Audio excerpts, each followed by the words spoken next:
Hello, just kidding. Thank you for calling, but I am not in right now.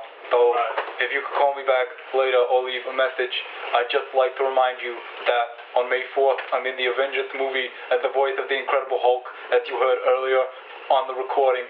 But also, please come to Free Comic Book Day at Packrat Comics on May 4th, the day before the Avengers movie comes out and rockets my career into the heavens, where I used to play Hercules. Thank you for calling, and please leave a message, especially if you have work for me to do.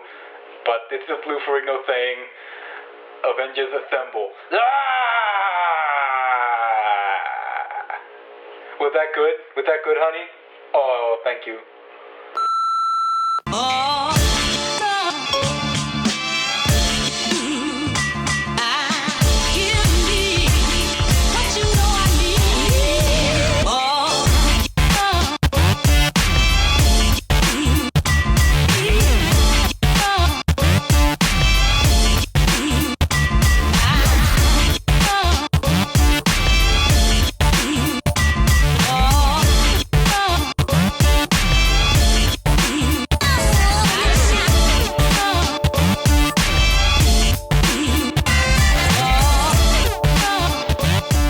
Hey, what's up everybody? Welcome back to another episode of the Packrat Show. I'm Josh. And I'm Jack. And this week, instead of doing 3 books, we only did 2, but we're going to make up for it with a graphic novel pick here in a little bit. And Yes. the 2 books we're going to be looking at are Avengers vs. X-Men 0 and number 1, both out this week. Yes. So let's just get right to it. Let's do it. Let's do it. Right now. Now. So first up we have Avengers vs. X-Men 0. Yep. So how'd you like the 0 issue to the story? The 0 issue, I felt like I kind of already saw a chunk of it because of the preview issue, so I was like, hey, this isn't even like really a full book.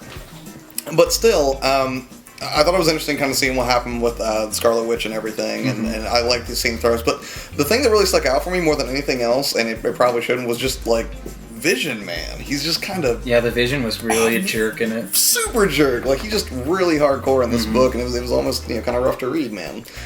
I mean, like, I guess on some level you expect him to be kind of soulless in a way, but that was really rough. He was, I mean, he just, like, he did everything short of being like, yeah, thanks for, leaving our kids in the parking lot of Chuck E. Cheese and they died.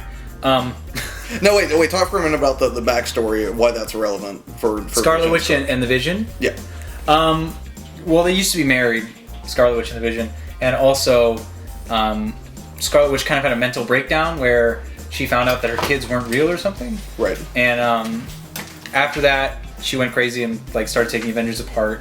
And in that whole kind of insanity, I guess she took control of the Vision and had him start attacking the other Avengers. Right. From my recollection, I could be wrong. But essentially, she destroyed the entire Avengers team. Right. Single-handedly.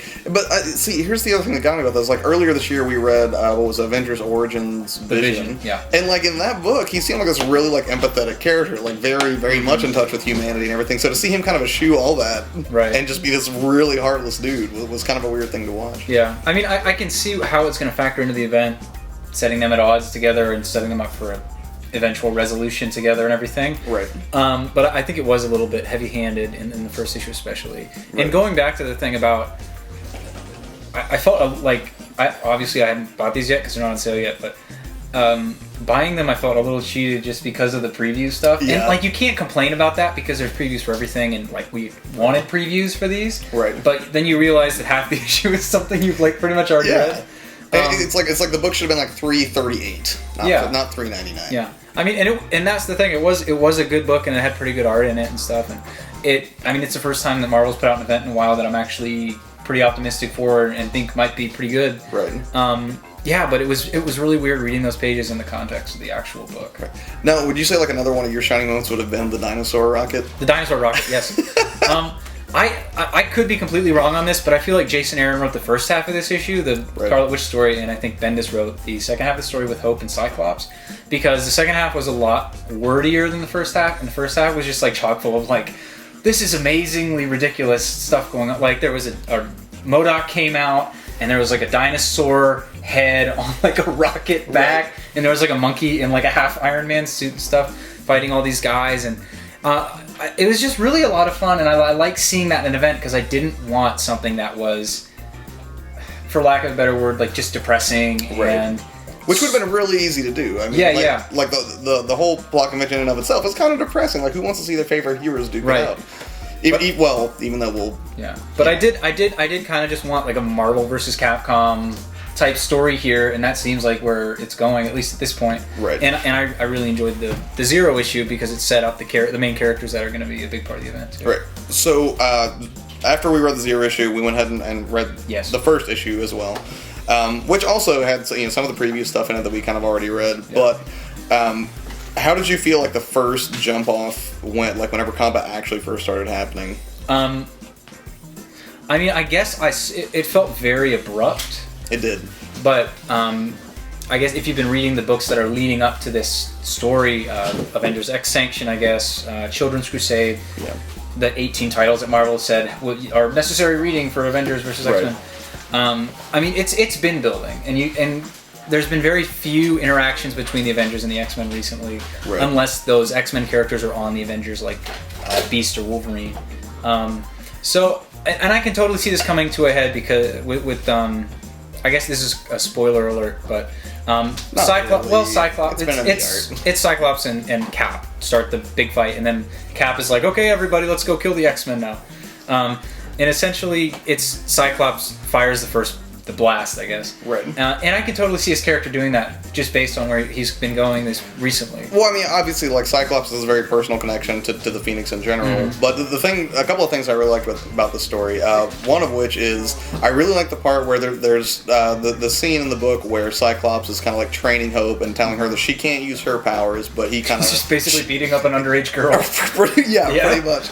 But it's funny, though, because it's almost like, in a way, like, he's almost preparing her in reverse for what would later happen with Cap.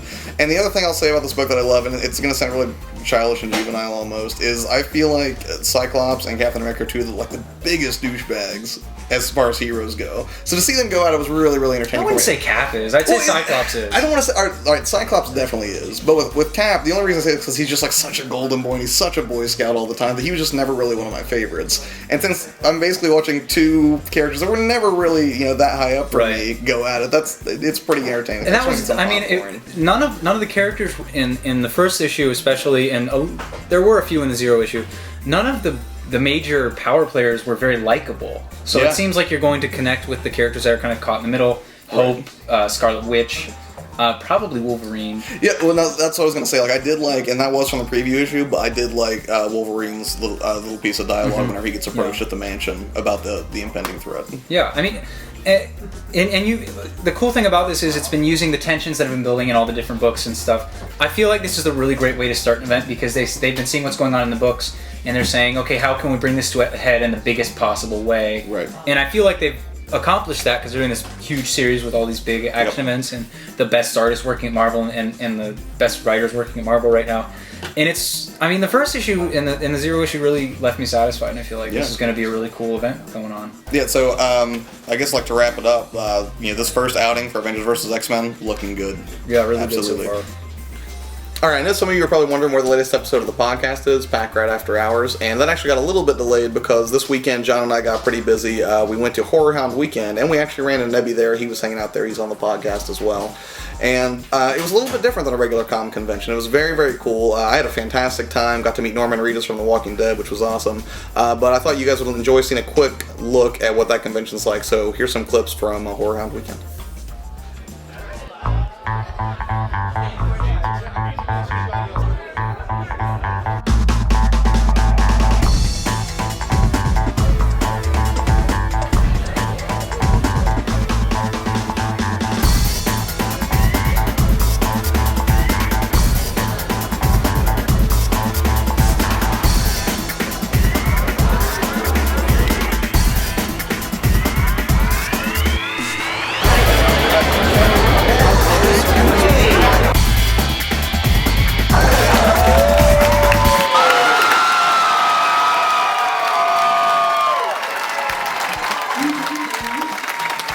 If you have the opportunity to go next year, you should totally take it because that is a fantastic time. My graphic novel pick this week is Daredevil Battling Jack Murdock, which is a 4-issue miniseries that chronicles the last fight of Jack Murdock before he was spoilers, killed and pushing Matt on the road to becoming Daredevil. And this is a really good down-to-earth story about a down-and-out fighter. It's very similar to Rocky in tone, but it's got just a lot of very human moments and a lot of really interesting stuff going on in it. And there's parts of it that are really brutal, especially during the fight, but it's very heartfelt and it's got a lot of character to it. And if you are into Daredevil at all, it's got a lot of nods to a lot of the characters that show up later. So it's a really great one to check out if you're a fan of Daredevil or Marvel Comics or superhero stories that have a little bit of a realistic twist to them. So check it out. All right, thanks for stopping by another episode of the Packrat Show. Don't forget, Free Comic Day is still right around the corner. We're going to have Ernie Hudson, Don Best, and also Noel Fisher. And also, the week leading up to Free Comic Book Day, we're going to be showing all of the Avengers movies in succession. If you want to see them, but maybe not pay $40 at AMC to see them, we're showing them for free. We're going to have free popcorn, trivia, and stuff like that. So come on down and watch those movies with us, and then go see Avengers at Movie Tavern at midnight. Yep, and also one more thing. Don't forget, this Friday we are doing Friday Night Magic, and it's going to be standard. So that's all we got. So shop local. See ya.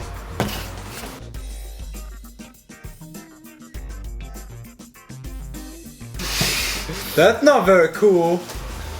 Come on.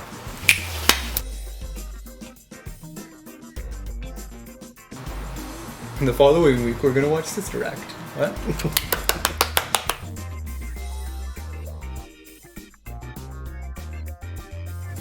Pulling an old Tom Cruise on you.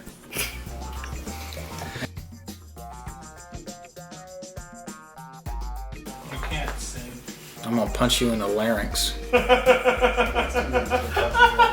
I don't like him. Okay.